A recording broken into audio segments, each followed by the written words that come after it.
그 예물은 그의 앞서 행하고 그는 무리 가운데서 경야하다가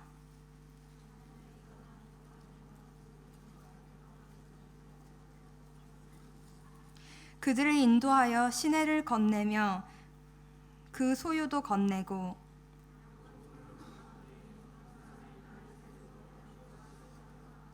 그 사람이 자기가 야곱을 이기지 못함을 보고 야곱의 환도뼈를 치매 야곱의 환도뼈가 그 사람과 씨름할 때에 위골되었더라.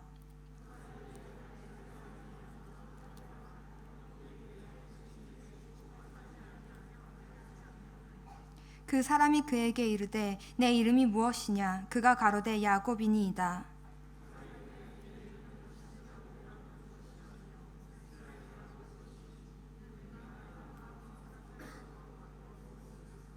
야곱이 청하여 가로되 당신의 이름을 고하소서. 그 사람이 가로되 어찌 내 이름을 묻느냐 하고 거기서 야곱에게 축복한지라.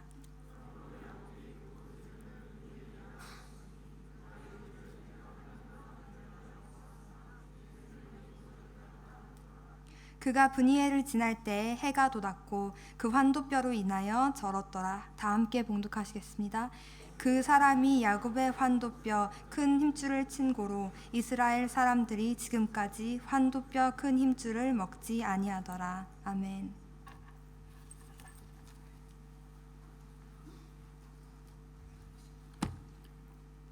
이제 오늘까지 하면 창세기 강해가 모두 끝이 납니다. 우리가 그동안 참고로 보았던 팀 켈러 목사님의 창세기 강해 교재가 요셉 이야기 전에서 끝나고 요셉 이야기부터 다른 스토리로 시작이 되기 때문에 오늘 아마 이 야곱의 이야기가 우리 창세기 마지막을 마무리할 것 같습니다. 성경에 보면 우리보다 더 좋은 모습을 발견할 수 없음에도 불구하고 성경 속에 기록된 인물들이 있는데 그 인물들 중에 한 사람이 바로 야곱입니다. 그는 우리와 똑같은 인간성을 지녔습니다. 그래서 그런지 몇 주째 우리가 야곱의 이야기를 계속 듣고 있어도 너무 친근합니다. 그렇다고 성경의 인물들이 사람이 아니었다라는, 우리와 같은 사람이 아니었다라는 의미는 아닙니다. 성경에 나오는 사람들도 우리와 똑같은 사람들이었습니다. 그런데 우리 한번 생각해 보면 그래도 아브라함은 어떤 사람이었습니까? 실수도 있었고 그도 연약함이 있는 사람이었지만 그래도 하나님께서 고향을 떠나서 본토 친척 아비집을 떠나서 내게 지시할 땅으로 가라라고 했을 때 갈 수 있었던 믿음이 아브라함에게 있었습니다. 이삭은 어떻습니까? 아버지가 자기를 제물로 바치려고 할 때 도망가는 것이 아니라 그래도 순종함으로 그 자리에 지키고 있었습니다. 그런데 야곱은 어떻습니까? 인간적으로 볼 때 결코 내놓을 만한 것이 하나도 없어 보이는 인물 중에 한 사람인 것 같습니다. 그럼에도 불구하고 성경은 야곱을 가리켜서 믿음의 조상이라고 이야기합니다.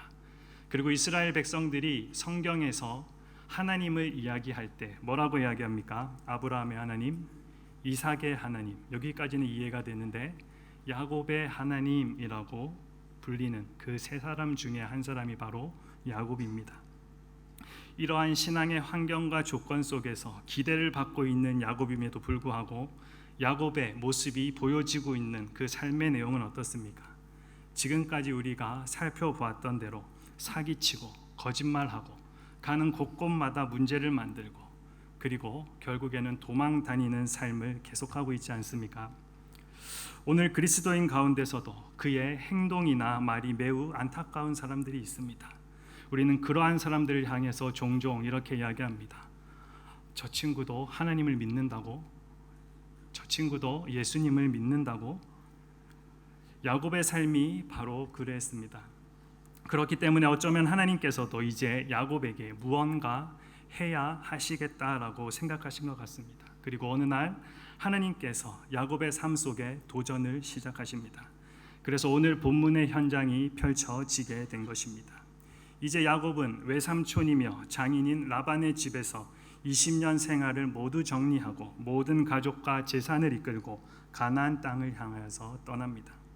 야곱이 밧단 아람을 떠난 후에 첫 위기는 바로 외삼촌 라반의 추격이었습니다.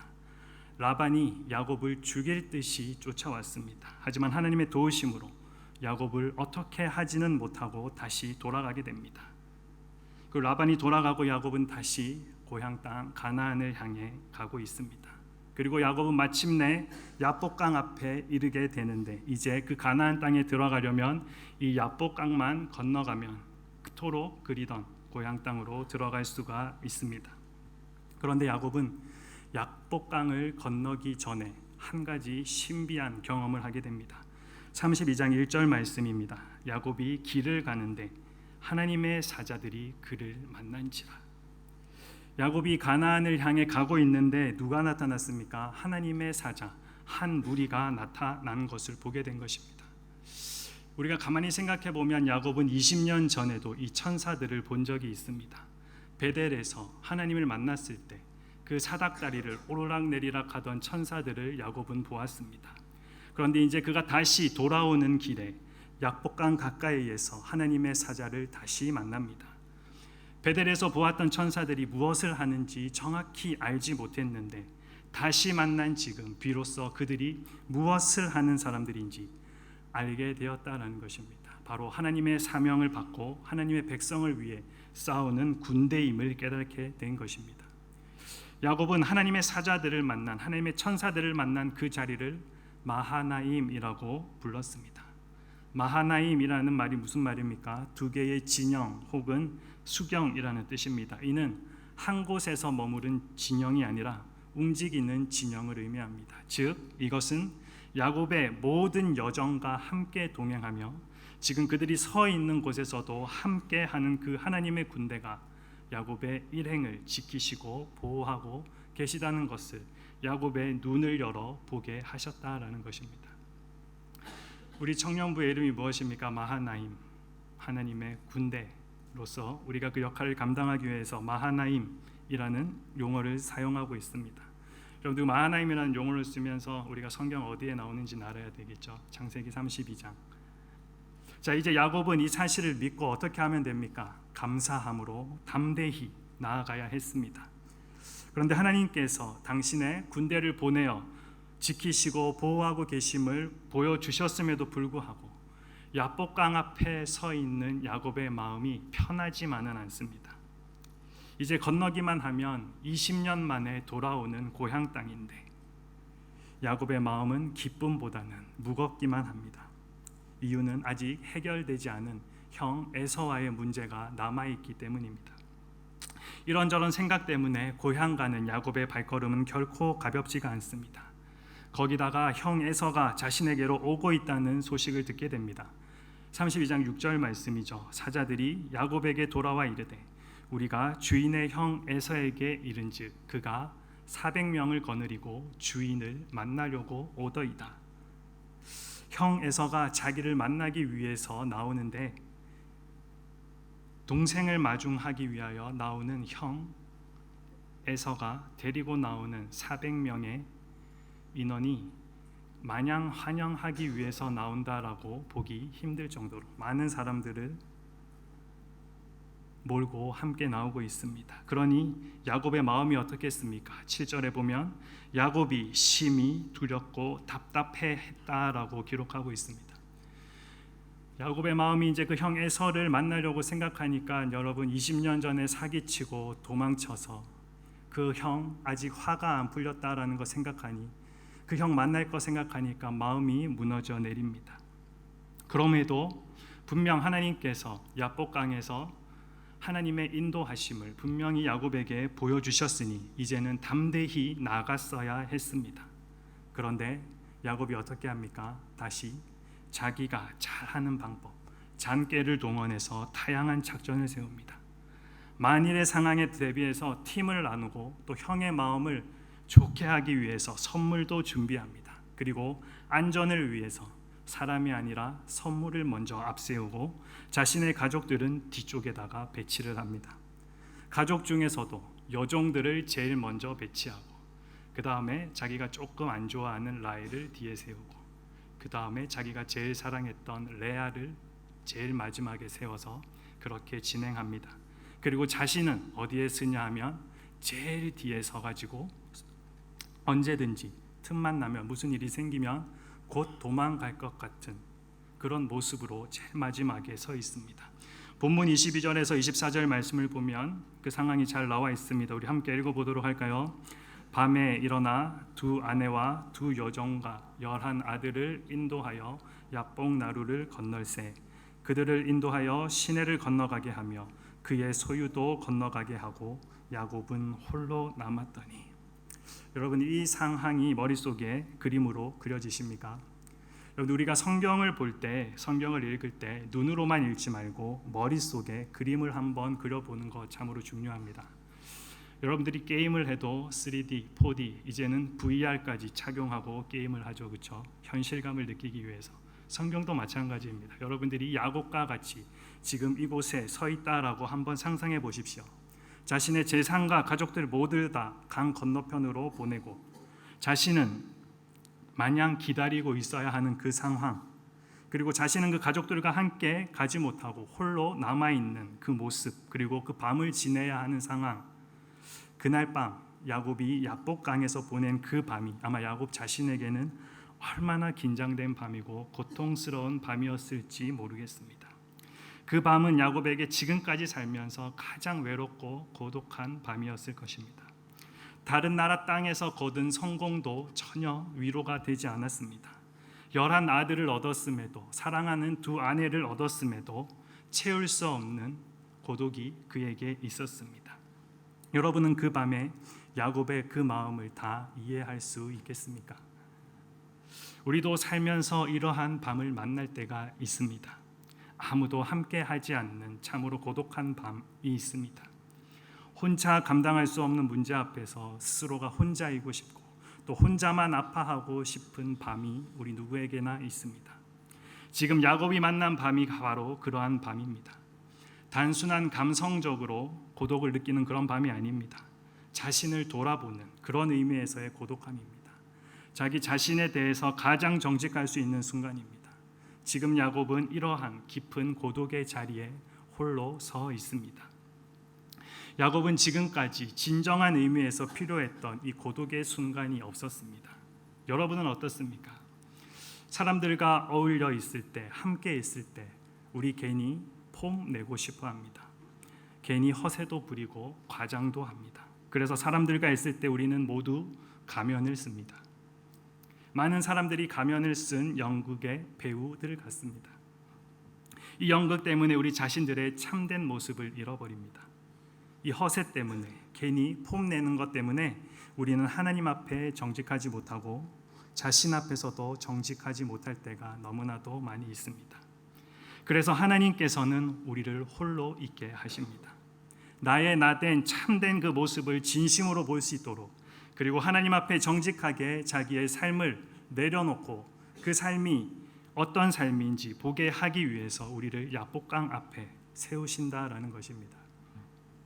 야복이라는 말이 무슨 뜻인지 아십니까? 자신을 비운다, 털어놓는다라는 뜻입니다.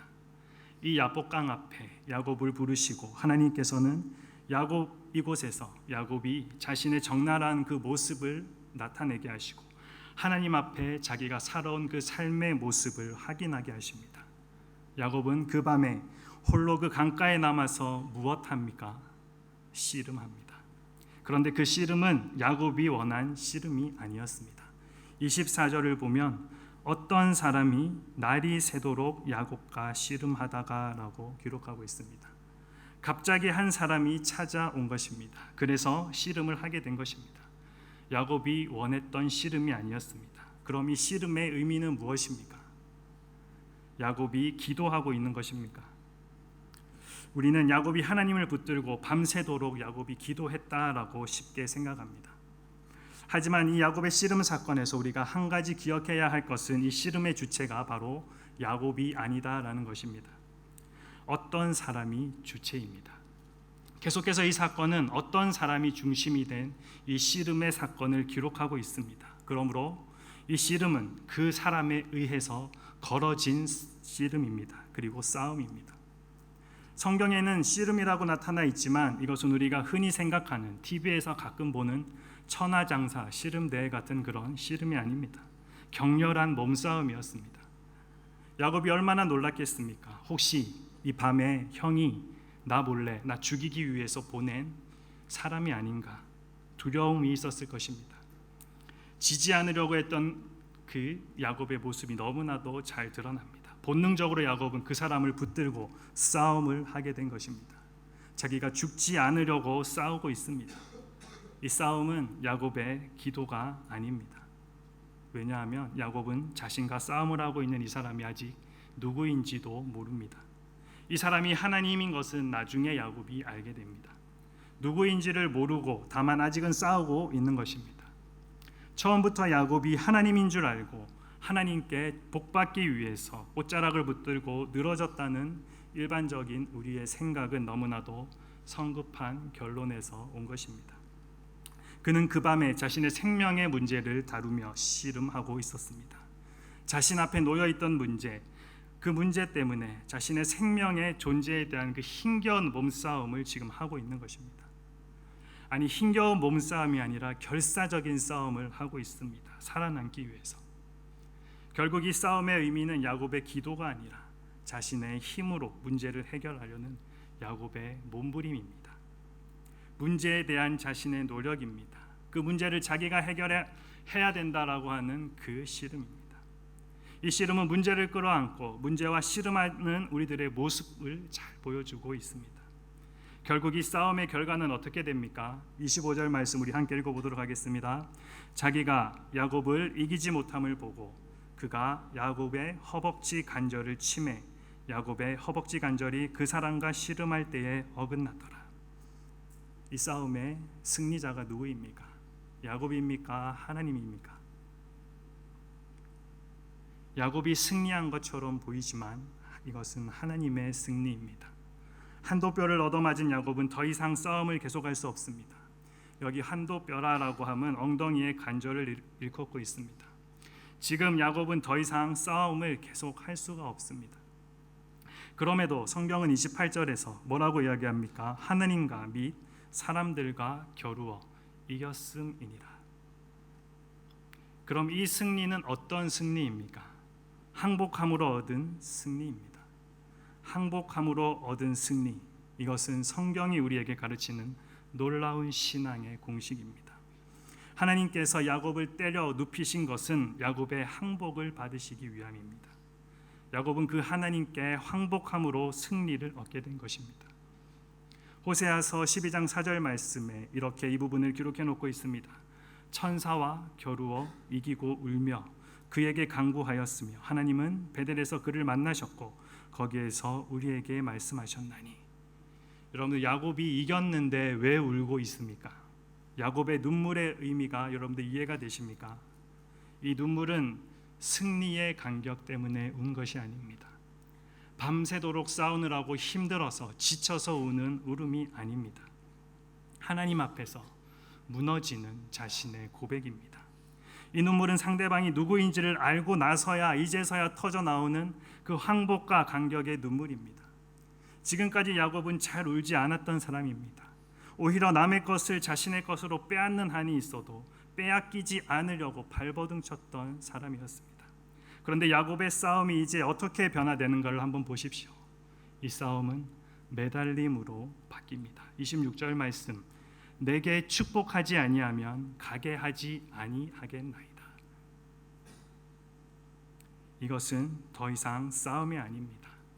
하나님을 붙들고 매달리고 있는 것입니다.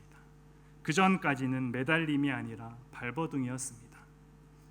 여러분, 발버둥과 매달림의 차이가 무엇인지 아십니까? 발버둥은 누구를 믿고 하는 것입니다. 아직까지는 내 힘을 믿기 때문에 내 힘으로 발버둥 치는 것입니다. 내 노력으로, 내 능력으로, 내 지식으로, 내가 가진 삶의 모든 조건과 환경으로 할 수 있는 것이, 그것 가지고 할 수 있는 것이 발버둥입니다. 그렇다면 매달림은 무엇입니까? 매달림은 자신을 의지하는 것이 아닙니다. 그 초점이 내가 아니라 내가 매달리는 사람에게 초점이 가 있습니다. 자기 스스로에게 매달리는 사람은 없지 않습니까? 여러분은 아직도 내 힘으로 무엇을 할 수 있다라고 생각하고 발버둥 치고 있습니까? 신앙생활 한다고 하면서 하나님을 신뢰한다고 말하면서도 우리의 삶 가운데 어려운 사건을 만날 때마다 우리는 하나님 의지하기보다 여전히 자신의 경험과 지식을 믿고 발버둥칩니다. 어떻게 한번 해보려고, 그래서 어떻게 합니까? 거짓말도 하고 사기도 치고 나름 요령도 부립니다. 그러다가 넘어지죠. 그래서 우리는 더 어려워집니다. 물론 그래서 잘 되는 경우도 가끔 있습니다. 그러나 잘 되는 것이 더 문제입니다. 잘 되니까 이렇게 계속해도 되는구나, 내가 내 힘 믿고 계속 그 능력 의지에서 싸워도 되는구나 생각하고 하나님을 찾지 않는다라는 것입니다. 이 삶의 위기를 하나님은 보셨습니다. 야곱을 그대로 두고 볼 수가 없었습니다. 정말로 사랑하는 자녀이기에 하나님과의 그 관계 속에서 삶의 변화를 원하시는 하나님께서 야곱에게 먼저 싸움을 걸어온 것입니다. 내 인간성의 한계를 알아라. 네가 할 수 있는 힘의 한계를 똑바로 알아라. 그래서 도도하고 장깨 부리던 그를 눕혀버리는 것입니다. 허벅지 관절이 부러져서 넘어지면서 야곱은 하나님을 떠나서는 아무것도 할 수 없다라는 것을 절실하게 깨닫습니다. 그리고 그는 하나님께 매달립니다. 당신 내게 축복하지 아니하면 내가 가지 않겠습니다. 허벅지 관절이 부러져 일어설 수가 없는 야곱, 그는 마지막으로 옷자락을 붙잡고는 매달립니다. 그리고 부르짖습니다. 도와주십시오. 제발 도와주십시오. 그 순간 하나님이 야곱에게 말씀하십니다. 27절이죠. 내 이름이 무엇이냐? 야곱이니이다. 여기서 놀라운 일이 벌어집니다. 여기 야곱의 이름이 바뀝니다. 28절이죠. 그가 이르되 내 이름을 다시는 야곱이라 부를 것이 아니요 이스라엘이라 부를 것이니. 야곱이라는 이름의 뜻이 무엇입니까, 여러분? 발 뒤꿈치를 잡는다, 속이는 자다, 또 사기꾼이다. 별로 안 좋은 내용들은 다 포함하고 있습니다. 그리고 이 이름은 그가 태어날 때 받았던 이름입니다. 그 이름처럼 야곱은 태어날 때처럼 누구의 발 뒤꿈치를 잡고 나옵니까? 형의 발 뒤꿈치를 잡고 나옵니다. 야곱은 2등은 절대 못하는 사람이었습니다. 1등이 아니면 견딜 수가 없는 사람이었습니다. 수단과 방법 가리지 않고 자기의 목적을 꼭 이루어야 하는 사람이었습니다. 그래서 그가 하나님의 사람이면서도 거짓말도 하고 사기도 쳤습니다. 그렇게 지금까지 살아왔던 사람입니다. 자신의 이름처럼 말입니다. 그러나 이제는 하나님께서 말씀하십니다. 이스라엘이다. 이스라엘이 무슨 뜻입니까? 승리자다. 하나님을 이긴 승리자가 아니고 하나님과 함께함으로 승리할 수 있었습니다. 지금까지는 내 마음대로 살아왔지만 이제부터는 하나님께서 개입하신다라는 말입니다. 이제부터는 하나님께서 다스리겠다라는 말입니다. 여러분, 우리 신앙은 결코 발버둥이 아닙니다. 신앙은 매달림입니다. 매달림은 신뢰입니다. 그 기준이 내게 있는 것이 아니고 하나님께 있음을 보여주는 것입니다. 문제와 씨름하지 마십시오. 내 힘과 내 능력으로 문제 붙들고 씨름하지 마십시오. 하나님 붙들고 하나님께 매어 달리십시오. 야곱의 자리에 서지 말고 이스라엘의 자리에 서십시오. 이 31절 말씀 한번 보겠습니다. 그가 분이엘을 지날 때에 해가 돋았고 그의 허벅다리로 말미암아 절었더라. 여러분, 그 긴 밤, 고통스러운 갈등과 싸움의 밤이 지나가고 이제 새로운 해가 돋기 시작합니다. 쩔뚝거리면서 새날을 맞이하는 야곱의 모습을 한번 상상해 보십시오. 이제 그는 더 이상 고민하고 걱정하고 염려하던 옛 야곱이 아닙니다. 하나님 의지하고 그분의 다스림에 모든 것을 맡겨버린 이스라엘입니다. 그리고 그 불편한 몸을 이끌고 형 에서를 만나러 갑니다. 33장 1절 말씀 우리 다 같이 한번 읽어보겠습니다. 야곱이 눈을 들어보니 에서가 400명의 장정을 거느리고 오고 있는지라.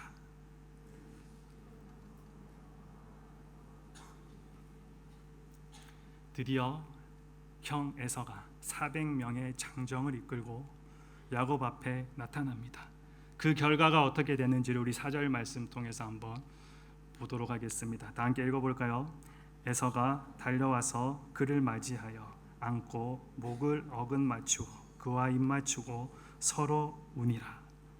이것이 하나님을 붙들었던 야곱이 가지고 있던 문제의 결과입니다. 이 축복이 여러분들에게도 있기를 소망합니다. 어떻게 이런 일이 가능했을까요? 야곱이 보낸 그 선물이 형 에서의 마음을 감동시켜서일까요? 물론 그것도 어느 정도 효과가 있었을지도 모르겠습니다. 그러나 이 모든 일은 야곱이 야복 강가에서 하나님을 만나고 하나님과의 그 잘못된 관계를 바로 회복하였기 때문에 가능했던 것입니다. 야곱의 문제는 분노했던 에서 형이 아니라 하나님과의 관계를 바로 정립하지 못했던 바로 야곱 자신에게 있었습니다. 오늘 우리가 사는 이 땅의 삶이 결코 쉽지 않습니다. 우리의 힘으로 해결하기 어려운 많은 일들이 우리를 기다립니다. 어쩌면 야곱이 형 에서를 만나는 것보다도 더 어렵고 힘든 일인지도 모르겠습니다.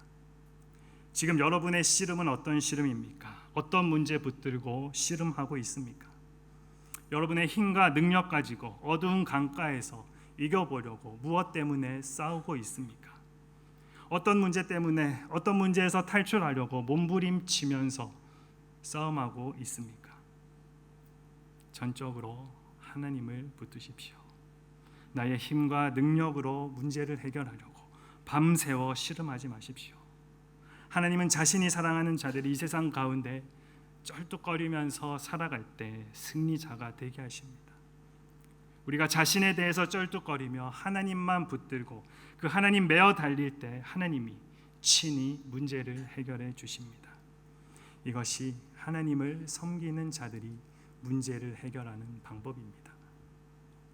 그리고 하나님께서 여러분을 야복 강가에 세우시기 전에 여러분들이 먼저 홀로 하나님 앞에 서십시오. 그 앞에서 자기 삶의 내용을 한번 살펴보십시오. 지금까지 내가 어떻게 살아왔는지를 한번 살펴보십시오. 내가 가진 신앙의 내용이 무엇인가를 스스로 한번 질문해보고 살펴보십시오. 신앙이라는 것이 취미생활처럼 일주일에 딱 한 번 예배 참석하는 것입니까? 여러분은 참으로 하나님을 의지하고 살아가고 있습니까? 내가 하나님의 이름은 말하지만 하나님과 전혀 상관없이 내 삶을 살아가고 있는 것은 아닙니까? 그래서 하나님이 필요 없다고 마음속으로 외치고 있는 저와 여러분에게 그 하나님의 필요를 깨우쳐 주시고자 이 야복 강가로 인도하시는 하나님의 손길을 보게 하시는 것 아니겠습니까? 오늘 저와 여러분들 모두에게 이곳이 필요합니다. 이 야복 강가에서 나의 한계를 보십시오. 나의 연약함을 보십시오. 이제 그만 발버둥 치는 것을 멈추고 이제는 매달리십시오. 하나님, 저 아무것도 할 수 없습니다. 그러니 제발 도와주십시오. 이제 여러분은 어떤 선택을 하시겠습니까? 어떤 선택하며 살아가시겠습니까? 저는 여러분들이 야곱의 인생이 아니라 이스라엘의 삶으로 살아가기를 축복합니다. 하나님과 바른 관계를 회복하십시오. 예배 가운데 하나님을 만나십시오. 그리고 하나님만을 전적으로 의지하십시오. 얄팍한 꾀 부리지 말고 하나님을 의지하고 믿음으로 살아가십시오. 여러분의 지혜가 아니라 그분의 전능하신 지혜를 의지하십시오. 그리하여 야복가 그 나루터에서 야복 강가에서 하나님의 은혜로 새 아침을 맞았던 야곱처럼 여러분의 청년의 때가 또 앞으로 여러분의 그 남은 삶이 하나님 붙들기 위해 몸부림치고 모든 것 내어드리는 새로운 삶을 시작하는 변화되는 축복이 다 있기를 소망합니다. 아멘. 찬양하겠습니다.